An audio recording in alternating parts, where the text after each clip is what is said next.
চলতেছে stake holder meeting মাধ্যমে আমরা তো মূলত আসলে এই 1 মাস আমাদের লেগেছে পুরো মন্ত্রণালয়কে ঢেলে সাজাতে এবং নানা জায়গায় নানা ধরনের ব্যক্তির পরিবর্তন করা লাগতেছে, এটা আপনারা বুঝেন। আমরা মূলত এখনও আসলে আমরা ইলেকট্রনিক মিডিয়া এবং যারা পত্রিকার সম্পাদক রয়েছে তাদের সাথে বসে মূলত তাদের প্রস্তাবনার ভিত্তিতেই আমরা এই কমিশনটা করতে চাচ্ছি। আর এই কমিশনের কথা তো আমি সবার আগে বলেছি, এই কারণে গতকালকের কথা এটি আসেনি, এটা নিজে উদ্যোগ নিয়ে এই কমিশনের রূপরেখা তৈরি করে এটা ঘোষণা দেওয়া হবে এবং এটার প্রক্রিয়া চলতেছে আর কি। আর হচ্ছে মূলত আমরা যে সংস্কার প্রস্তাবনাগুলো করতেছি সেখানে মূলত আমরা যে আইন এবং নীতিমালা সেখানে বেশি গুরুত্ব দিচ্ছি আইন সংস্কারের জন্য, এবং আপনাদের জায়গা থেকে অনেক ধরনের আইনের কথা বলা হয়েছে। যেই আইনগুলো আপনার পরিবর্তন চান বা সংশোধন চান সেই আইনগুলো প্রতিটা আইনই আমরা আবার রিভিউতে পাঠিয়েছি যাতে এটা সরকারের পক্ষ থেকে এটা সংশোধনের ব্যবস্থা নেওয়া হয়। সাইবার সিকিউরিটি অ্যাক্টের থেকে আমরা কিন্তু আরও আগেই এটা আমাদের মন্ত্রণালয় থেকে সুপারিশ জানিয়েছি আইন মন্ত্রণালয়ের কাছে, যাতে এই আইনটা হচ্ছে যে ধারাগুলা নিয়ে সমালোচনা সেই ধারাগুলা সংশোধন করে আইনটা রাখা সম্ভব হবে কিনা নাকি পুরো আইনটাই বাতিল করতে হবে। আমাদের প্রিন্সিপাল হচ্ছে আন্তর্জাতিক মানবাধিকার আইনের সাথে সাংঘর্ষিক বা গণমাধ্যমের বাক স্বাধীনতার সাথে সাংঘর্ষিক কোনো আইন আমরা রাখবো না আর কি।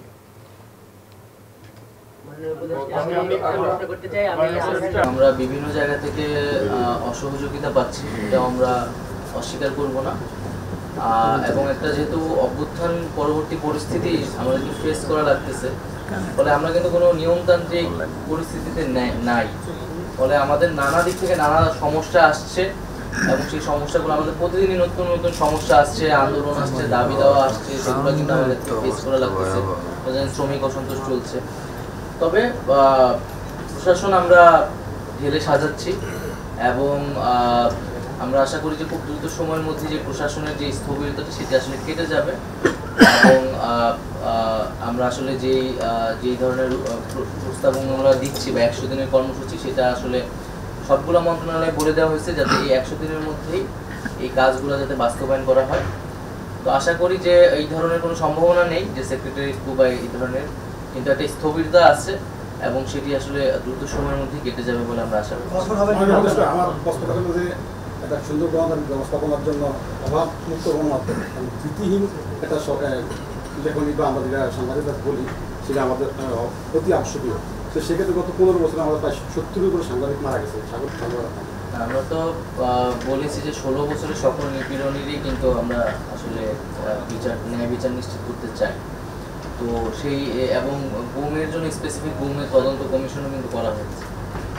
আর সেক্ষেত্রে আপনাদের যদি সাজেশন থাকে যে আমরা কমিশনে সাংবাদিকদের নিরাপত্তার বিষয়টা তো থাকবে এবং বিগত সময়ের যেই হয়রানিগুলো হয়েছে সেটা যদি আপনাদের মতামত থাকে তাহলে আমরা সেটা বিবেচনা করবো, কিন্তু আমাদের নিয়মতান্ত্রিকভাবে আমাদের 16 বছরের যে বিচারগুলো ছিল, যে মামলাগুলো ছিল সেগুলো কিন্তু ত্বরান্বিত হচ্ছে এবং কোন বিষয়ে তদন্ত কমিশন করে হয়েছে সেই কমিশন কিন্তু সকল প্রথমত আমরা যেহেতু সরকার এখন সংস্কার কমিশন যাচ্ছে, আমরা প্রথমত গণমাধ্যমে একটা সংস্কার কমিশনই করব যারা মূলত হচ্ছে স্টেক হোল্ডারদের সাথে মিলে রূপ প্রস্তাবনাগুলো নেবে, আমাদের সরকারের জায়গা থেকেও প্রস্তাবনাগুলো থাকবে এবং মূলত আইন এবং নীতিমালাগুলো আমরা তৈরি করব এবং যে একটা স্বাধীন গণমাধ্যম আসলে কিভাবে চলতে পারে একটা আমাদের দেশে, বাংলাদেশে গণতান্ত্রিক দেশে, সেই রূপরেখাটা আমরা তৈরি করে সেইভাবে আমরা গণমাধ্যমকে ঢেলে সাজাতে চাচ্ছি আর কি।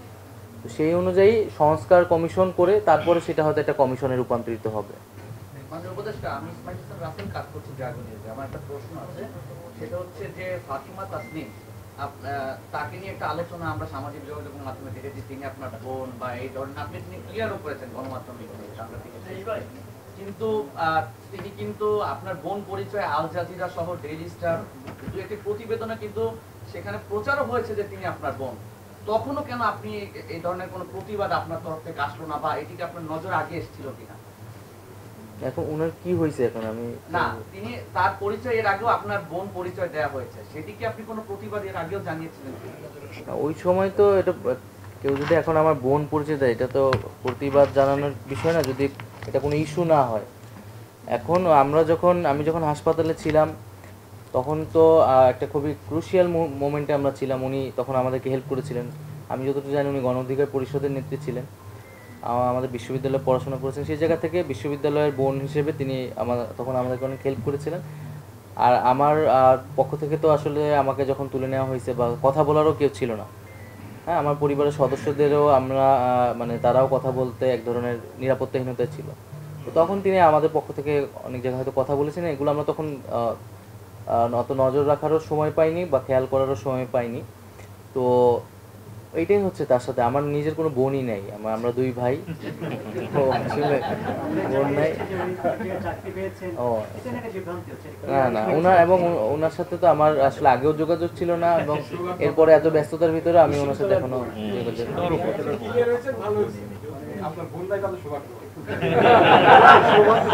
সৌভাগ্য না। মাননীয় উপদেষ্টা, আমি জান্নাতুল মোহনা, আমি দেশ টিভিতে কাজ করি। কিভাবে যাদের বিরুদ্ধে অভিযোগ আছে তদন্ত করা দরকার, তাদেরকে তো দায়িত্ব থেকে সরিয়ে দেওয়া হয়েছে।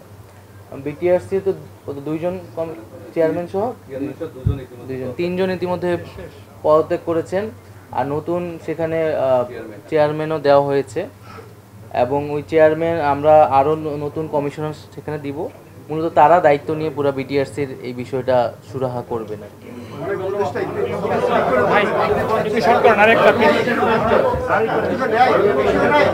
আচ্ছা, মৌলিক সংস্কার বলতে আমরা নীতিগত যে বিষয়গুলো, নীতিগত সংস্কারই আনছি, এবং আন্তর্জাতিক মানবাধিকারের সাথে তো সাইবার সিকিউরিটি অ্যাক্ট, যেটা আগে ডিজিটাল সিকিউরিটি অ্যাক্ট ছিল, সেই অ্যাক্টটা তো সবচেয়ে বেশি, এবং আমি নিজেও এই আইনের বিরুদ্ধে বিশ্ববিদ্যালয়ে থাকা অবস্থায় সমালোচনা করেছি, আন্দোলন করেছি।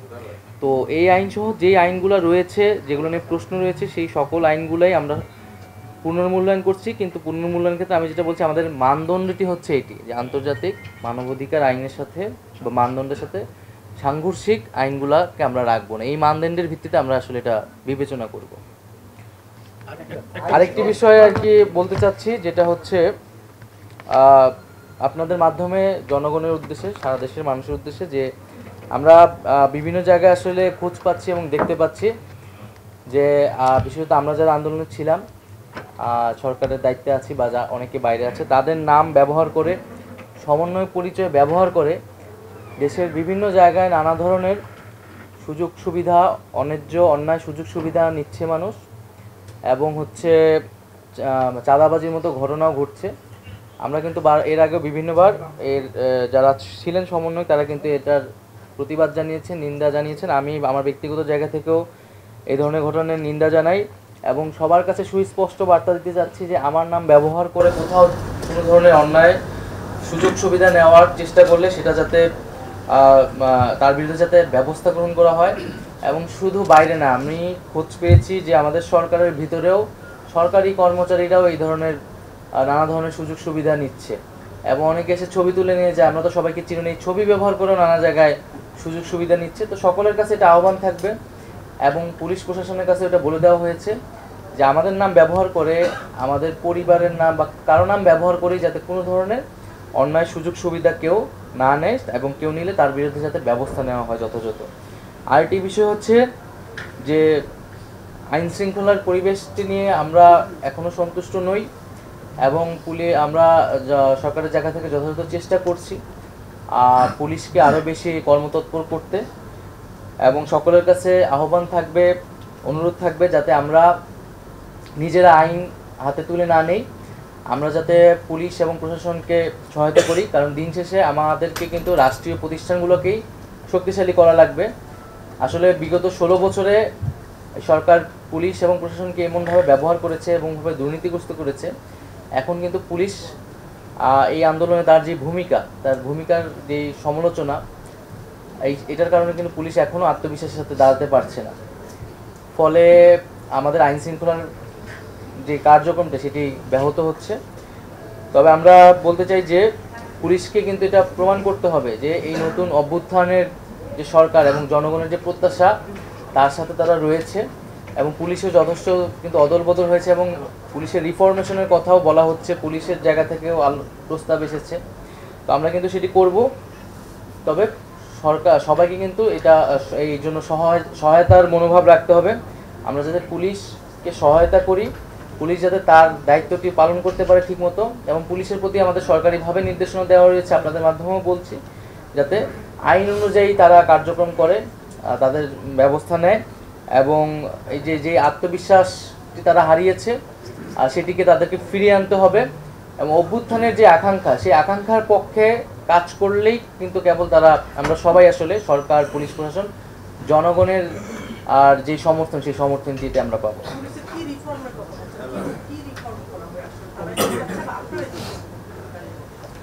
যেমন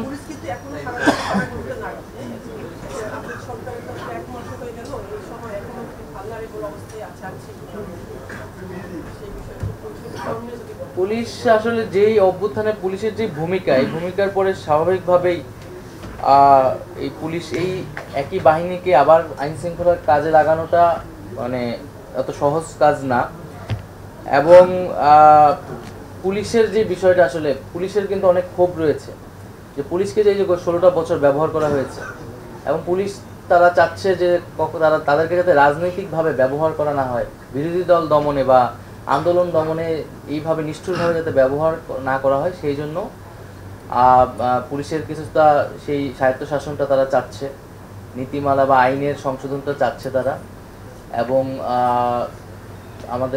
তাদের জায়গা থেকে প্রস্তাবনা এর আগে এসেছে এবং কমিশন মূলত এই কাজটি করবে এবং পুলিশ আসলে যে পুলিশের দেখেন 5ই আগস্টে যেটা হয়েছে 5ই আগস্টে কিন্তু পুলিশকে কিন্তু নির্দেশনা দেওয়া হয়েছিল যে তারা যাতে মাঠে থাকে, শেষ পর্যন্ত যাতে তারা মাঠে থাকে এবং 12টার সময় তো আমরা খবর পেলাম যে এটা পদত্যাগ করেছেন এবং শেখ হাসিনা পালিয়ে যাচ্ছে এবং এর পালিয়ে যাওয়ার আগ মুহূর্তে কিন্তু পুলিশকে কোনো ধরনের নির্দেশনা দেওয়া হয়নি এবং পুলিশ পুরো সময়টাই কিন্তু মাঠে ছিল এবং নির্দেশনা যাচ্ছিল তাকে কোনো নির্দেশনা দেওয়া হয়নি। ফলে মাঠ পর্যায়ে যে পুলিশরা অনেক সাধারণ পুলিশ কিন্তু হামলার শিকার হয়েছে এবং আহত নিহত হয়েছে আসলে এবং এটি কিন্তু আসলে ইচ্ছা করলেই কমানো যেতে পারতো। পুলিশকে যদি নির্দেশনা দেওয়া থাকতো তাহলে কিন্তু সেই দিন অনেক ড্যামেজ আমরা কমাতে পারতাম, কিন্তু পুলিশকে এইভাবে ব্যবহার করা হয়েছে এবং মূলত মাঠ পর্যায়ের যে পুলিশ আমরা যে কনস্টেবল এসআই তারাই কিন্তু সবচেয়ে বেশি ক্ষতিগ্রস্তের শিকার হয়েছে, যদি নির্দেশনা দিয়েছে কিন্তু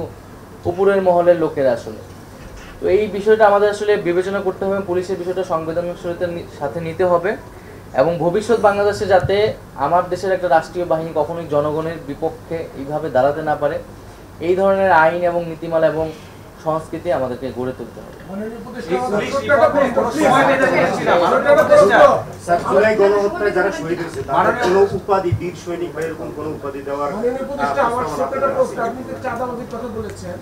চাঁদাবাজি কিন্তু এখনো অব্যাহত আছে, নীরবে নির্বিঘ্নে এখনো বাজারে কিন্তু ভুক্তভোগী। আমরা ওদের সাথে কথা বলতাম, আপনি এদের উদ্দেশ্যে কিছু বলবেন কিনা, কোনো নির্দেশনা দিবেন কিনা? অবশ্যই পুলিশ প্রশাসন সবাই কিন্তু নির্দেশনা দেওয়া আছে চাঁদাবাজির সাথে যারাই জড়িত তাদের বিরুদ্ধে ব্যবস্থা নিতে এবং আমরা দেখেছি বিভিন্ন রাজনৈতিক দলের তৃণমূলের লোকেরাও কিন্তু এটার সাথে জড়িত এবং রাজনৈতিক দলগুলোর প্রধানের সাথে কিন্তু আমরা কথা বলেছি এবং আপনারা দেখেছেন ইতিমধ্যে বিএনপি এবং বিভিন্ন রাজনৈতিক দল তারা কিন্তু তাদের জায়গা থেকেও কথা বলেছে, আশ্বস্ত করেছে এবং বিএনপি তাদের কর্মীদের বিরুদ্ধে অনেক জায়গায় ব্যবস্থাও গ্রহণ করেছে। তো আমরা এটা নির্দেশনা দিয়েছি, আলোচনা করছি এবং আমাদেরকে আসলে পুলিশকেই অ্যাক্টিভ করতে হবে, আইন শৃঙ্খলা বাহিনীকে অ্যাক্টিভ করলে আসলে আমরা যে জননিরাপত্তার বিষয়টা সেই বিষয়টা আসলে নিশ্চিত করা যাবে, ফিরে আসবে। মাননীয় উপদেষ্টা আমার নাম মুক্তাদির, আমি আপনার কাছে জানতে চাই যে সাম্প্রতিক সময় দেখছি একজন ঢালাওভাবে বিভিন্ন সাংবাদিকদের বিরুদ্ধে আচ্ছা এটাই আমরা লাস্ট কোশ্চেন হচ্ছি যেটা বললেন সাংবাদিকদের বিষয়ে, এখানে কিন্তু আসলে জনগণের জায়গা থেকে বা উদ্দেশ্য প্রণোদিতভাবেও বিভিন্ন জায়গায় আসলে মামলা করা হচ্ছে এবং এই বিষয়টি তো তুললেন। আর একটু বলছি যে আমরা কিন্তু শহীদ পরিবারের অনেকে যোগাযোগ করছে, আমরা বলছি যে আমাদের ফাউন্ডেশন আছে, বৈষম্যবিরোধী আন্দোলনও একটা লিগ্যাল টিম করতেছে, এই লিগ্যাল টিমই তাদেরকে সহায়তা করবে। অনেক জায়গায় তাদেরকে রাজনৈতিক দলের লোকেরা নানা ধরনের চাপ দিচ্ছে মামলা করার জন্য এবং তাদের ব্যক্তিগত শত্রুদের নাম এই মামলায় ঢুকিয়ে দেওয়া হচ্ছে, বিভিন্ন জায়গায় ঘটনাগুলো ঘটতেছে এবং সাংবাদিকদের ক্ষেত্রেও এরকম হতে পারে, বিভিন্ন জায়গায় মামলা করা হচ্ছে।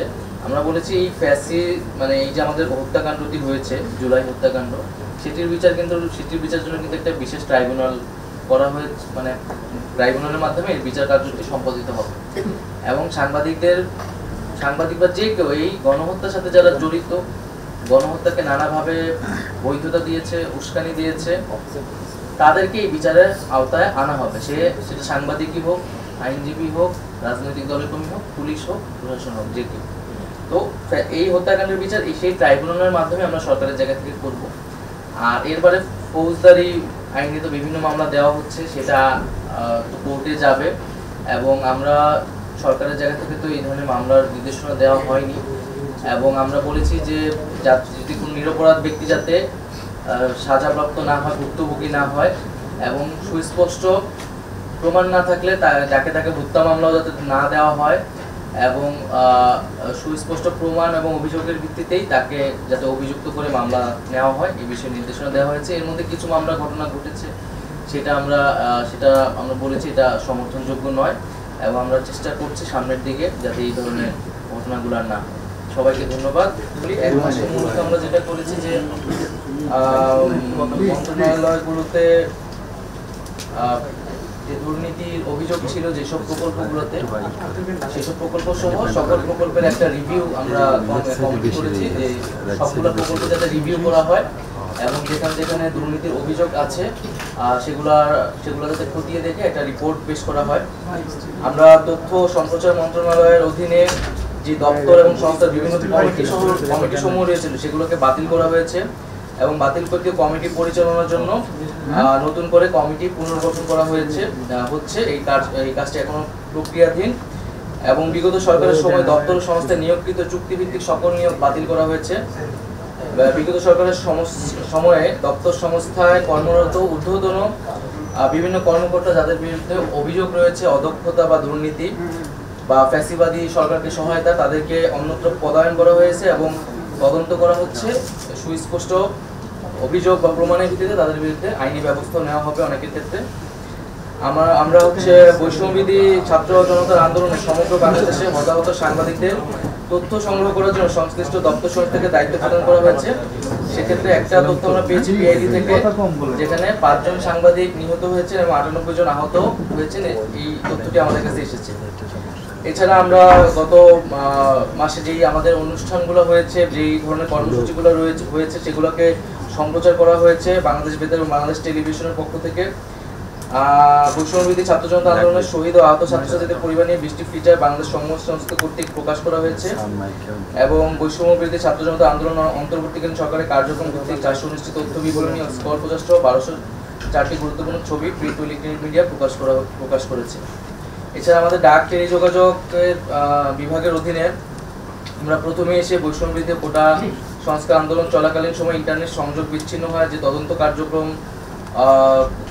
কার্যক্রম পরিচালনা হচ্ছে, সেখানে আমরা 24 ঘন্টা একটা প্রাথমিক তদন্ত রিপোর্ট পেয়েছিলাম, সেটি আপনাদের কাছে প্রকাশ করা হয়েছে এবং এটির বিস্তারিত প্রতিবেদন দাখিল হয়েছে, এবং বর্তমানে কমিটি সুপারিশ বাস্তবায়নের কাজ চলছে। একইভাবে এই বিভাগে 2009 থেকে এ পর্যন্ত বাস্তবায়িত এই বিভাগের সকল উন্নয়ন প্রকল্প মূল্যায়ন এবং পর্যালোচনা চলছে। আমাদের যেই চিঠিপত্র, পার্সেল, ডকুমেন্টস ইত্যাদি যেই গ্রাহক সেবা সেটা সহজীকরণের জন্য উদ্যোগ নেওয়া হয়েছে, সেজন্য অনলাইন বুকিং অ্যাপস প্রস্তুত করা হয়েছে। এই অ্যাপসের মাধ্যমে প্রত্যেক গ্রাহক নিজেই চিঠিপত্র, পার্সেল, ডকুমেন্ট ঘরে অফিসে বসে যে কোনো সময় বুকিং করতে পারবেন। টেলিযোগাযোগ অধিদপ্তর কর্তৃক সিটিডিআর সেন্টারের মাধ্যমে দেশে ইন্টারনেট ব্যবস্থায় 1667টি পর্ন ওয়েবসাইট এবং 560টি জুয়ার ওয়েবসাইট বন্ধ করা হয়েছে। এছাড়া এবং ম্যালওয়্যার সহ এরূপ সাইটসমূহ প্রবেশ ক্ষমতা সীমিতকরণের কার্যক্রম অব্যাহত রয়েছে। এছাড়াও আমাদের সাম্প্রতিক বন্যা দুর্গত এলাকায় ল্যান্ডফোন চালু করা হয়েছে, এবং আমরা 8টির মতো ভিসেট স্থাপন করেছিলাম, এবং সেখানে নেটওয়ার্কের সরবরাহটা যথাযথ ছিল না, তারপরেও আমরা চেষ্টা করেছিলাম সেখানে বিনামূল্যে মোবাইল অপারেটরদের বিনামূল্যে জ্বালানি সরবরাহ করা হয়েছে। এবং এছাড়া আমাদের 3 মন্ত্রণালয়ের কর্মকর্তারা একদিনের বেতন কিন্তু আমাদের প্রধান উপদেষ্টা ত্রাণ তহবিলে প্রদান করেছেন সাহায্যের জন্য। এছাড়া টেলিটকের নেটওয়ার্ক কাভারেজ এবং পরিষেবার সম্প্রসারণ উন্নয়নের মাধ্যমে সেবার পরিধি আরও বৃদ্ধি করা হয়েছে, এবং প্রস্তাবিত ইউনিয়ন পর্যন্ত 4G নেটওয়ার্ক সম্প্রসারণের সকল প্রক্রিয়া শেষ করে অতি শীঘ্রই IFT জারি করা হবে। এবং আমাদের একইভাবে ICT ডিভিশনও আমরা এই 1 মাসে মূলত কিছু প্রশিক্ষণের কাজ করা হয়েছে, যেগুলো আগে থেকে চলতেছিল, এবং একইভাবে যে আমাদের হাইটেক পার্কের নামকরণ পরিবর্তন করা হয়েছে বিভিন্ন জায়গায়, এবং হচ্ছে আমাদের একইভাবে সেখানেও দুর্নীতির যেই অভিযোগগুলো রয়েছে সেই অভিযোগগুলো আমরা তদন্ত কমিটির মাধ্যমে বিবেচনা করছি। আর আমাদের 100 দিনের পরিকল্পনা রয়েছে, সেটি আমি বিস্তারিত এখানে বলছি না, সেটি খসড়া হয়েছে এবং এটি স্টেক হোল্ডার মিটিং চলছে এখন, এবং সেটি আপনারাও চাইলে নিতে পারেন। আমরা হয়তো খুব শীঘ্রই সেটি হচ্ছে চূড়ান্ত করব এবং সেই অনুযায়ী কাজ শুরু করব। আর দ্বিতীয় যে বিষয়টি, যে শহীদদের যে স্মরণ সভা হওয়ার কথা, সেই স্মরণ সভাটি হচ্ছে আমরা বলেছিলাম যে আমাদের যে স্বাস্থ্য মন্ত্রণালয় কর্তৃক যেই লিস্ট তালিকা করা হচ্ছে, সেই তালিকার উপর ভিত্তি করে কিন্তু এই স্মরণ সভাটি করা হবে। সেটা একটা সম্ভাব্য তারিখ হচ্ছে 14ই সেপ্টেম্বর ঠিক করা হয়েছিল, বা তার আশেপাশে কোনো একটা তারিখ। তো ওই তালিকাটা যেহেতু অনগোয়িং, সেই জন্য 14 তারিখেই স্মরণ সভাটি করা হচ্ছে না। মূলত তালিকাটি আরও চূড়ান্ত হলে এই তালিকার উপর ভিত্তি করে আমরা শহীদদের স্মরণ সভাটি আয়োজন করব। এবং এখন পর্যন্ত আমাদের কাছে 728 জনের শহীদের একটা তালিকা এসেছে স্বাস্থ্য মন্ত্রণালয় কর্তৃক আজকে পর্যন্ত, এবং তাদেরকে ভেরিফাই করা হচ্ছে, মানে তাদের অ্যাড্রেস খুঁজে তাদের পরিবারের সাথে যোগাযোগ করা হচ্ছে। আর হচ্ছে 20,263 জন হচ্ছে আহত এই স্বাস্থ্য মন্ত্রণালয়ের তালিকা অনুযায়ী। আরও বেসরকারি বিভিন্ন উৎস অনুসারে আমরা কিন্তু আমি এর আগে বলেছি 800-র মতো একটা তালিকা আর কি আমাদের সাথে আসে, সেগুলো এখন জাস্ট ভেরিফাই করা হচ্ছে। এবং জেলা প্রশাসকদের বলা হয়েছে, নির্দেশ দেওয়া হয়েছে যাতে প্রত্যেক জেলা ওয়াইজে একটা তালিকা করে তারা পাঠায়, এবং আগামী রবিবারের মধ্যেই আমরা হয়তো একটা চূড়ান্ত তালিকা হয়তো পাবো। আর শহীদ স্মরণ সভার বাজেট নিয়ে কিছু কথা উঠেছে বা সোশ্যাল মিডিয়ায় সমালোচনা হচ্ছে, আমরা দেখতে পাচ্ছি, কিন্তু এটা আসলে একটু বিভ্রান্তি হয়েছে। এখানে 5 কোটি টাকা বলা হয়েছে যে এটার জন্য অনুমোদন দেওয়া হয়েছে, নট যে 5 কোটি টাকাই খরচ হবে এই প্রোগ্রামে, 5 কোটি টাকার মধ্যে খরচ করতে বলা হয়েছে। এবং এখানে এই অনুষ্ঠানের খরচটা আরও অনেক কমের মধ্যেই হবে। এবং এখানে সিংহভাগ খরচটা মূলত যে 64 জেলা থেকে পরিবারের সদস্যদের নিয়ে আসা ঢাকায়, এবং যারা দূরে তাদেরকে আগের রাতে নিয়ে এসে একটা থাকার ব্যবস্থা, মূলত এই কাজে সিংহভাগ খরচটা কিন্তু এই কাজে যাবে। এখানে কোনো সাজসজ্জা বা অতিরিক্ত কোনো খরচের আসলে ব্যবস্থা নেই। আর এটা একটা রাষ্ট্রীয় প্রোগ্রাম, আমরা চেয়েছিলাম যে সকল শহীদ পরিবারদের একত্রিত করা এবং তাদের থেকে আরও ইনফরমেশন আসলে আমাদের নেওয়ার আছে, একটা রাষ্ট্রীয় সম্মাননা দেওয়া। তো সেটি খুব দ্রুত সময়ের মধ্যেই আসলে হবে এই তালিকাটি নিশ্চিত হওয়ার মাধ্যমে। আর আরেকটি হচ্ছে, আমরা একটা ফাউন্ডেশনের কথা বলেছিলাম, জুলাই শহীদ স্মৃতি ফাউন্ডেশন। আমরা ভেবেছিলাম যে এই হয়তো স্মরণ সভার দিন এটা আমরা ঘোষণা করবো, যেহেতু স্মরণ সভাটি পিছাচ্ছে, তাই আমি আজকে এটা প্রাথমিকভাবে বলছি। আজকে হয়তো আমাদের যমুনাতে যে প্রেসিডেন্ট হবে সেখানেও এটা অফিসিয়ালি আবার বলা হবে। আমরা জুলাই শহীদ স্মৃতি ফাউন্ডেশন, এই ফাউন্ডেশনের 7 সদস্য বিশিষ্ট কার্যনির্বাহী পরিষদ গঠন করা হয়েছে এবং এটা অফিসিয়ালি রেজিস্ট্রেশন করা হয়েছে। ডক্টর মোহাম্মদ ইউনূস হচ্ছেন অন্তর্বর্তীকালীন সরকারের প্রধান উপদেষ্টা, ডক্টর মোহাম্মদ ইউনূস স্যার হচ্ছেন এই ফাউন্ডেশনের সভাপতি, এবং হচ্ছেন জনাব মীর মাহবুবুর রহমান হচ্ছেন এটার সাধারণ সম্পাদক। মীর মাহবুবুর রহমান হচ্ছে আমাদের যেই শহীদ মুগ্ধ তার যমজ ভাই স্নিগ্ধ, হ্যাঁ, তার মানে অফিসিয়াল নেম হচ্ছে জনাব মীর মাহবুবুর রহমান। তাকে এই ফাউন্ডেশনের সাধারণ সম্পাদক করা হয়েছে শহীদ পরিবারের সদস্য হিসেবে। এবং জনাব কাজী ওয়াকার আহমেদ হচ্ছেন কোষাধ্যক্ষ, ওনাকে তার কাজের দক্ষতার জন্য এই কোষাধ্যক্ষ এখানে রাখা হয়েছে। এবং আমাদের উপদেষ্টা মণ্ডলীর পক্ষ থেকে আমি জনাব মোহাম্মদ নাহিদ ইসলাম দপ্তর সম্পাদক হিসেবে, জনাব আসিফ মাহমুদ সজীব ভুইয়া, জনাব নূরজাহান বেগম এবং জনাব শারমিন এস মুর্শিদ 3 জন নির্বাহী সদস্য হিসেবে থাকতেছে। এখানে আরও 14 জন সাধারণ সদস্য যুক্ত হবে, মোট 21 সদস্যের একটি প্যানেল আর কি হবে। এটি হচ্ছে আমাদের জুলাই স্মৃতি ফাউন্ডেশন। এই ফাউন্ডেশন মূলত শহীদদেরকে নিয়ে, শহীদ এবং আহতদেরকে নিয়ে দীর্ঘমেয়াদী কাজ করবে, তাদের যে পুনর্বাসন, আর্থিক সুবিধা এবং তাদের আরও অন্যান্য যেই সুযোগ সুবিধার বিষয়গুলো তারা দেখবেন। এবং আরেকটি বড় কাজ হবে স্মৃতি ধরে রাখা, নানা স্মৃতি স্তম্ভ করা এবং তাদের নিয়ে হচ্ছে প্রতি বছর প্রোগ্রাম করা, স্মৃতি ধরে রাখতে নানা ধরনের অনুষ্ঠান আয়োজন করা। এটি মূলত এই ফাউন্ডেশনের কাজ হবে। এই ফাউন্ডেশনের অর্থ প্রত্যেকে এটি একটি মানে এটা তো বেসরকারি প্রতিষ্ঠান হবে। এই ফাউন্ডেশনের অর্থ হচ্ছে মানুষ এখানে ডোনেট করবে, সারা দেশের এবং আন্তর্জাতিক বিদেশের মানুষ এখানে ডোনেট করবেন শহীদ এবং আহত পরিবারদের জন্য, এবং সরকারিভাবেও এখানে কিছু অর্থ দেওয়া হবে সরকারি তহবিল। মাননীয় উপদেষ্টা, আমি কামরুল জামান নিউমের সঙ্গে আমার একটা প্রশ্ন হচ্ছে, গতকালকে আমাদের প্রধান উপদেষ্টা জাতির দেশের বক্তব্য নিয়েছিলেন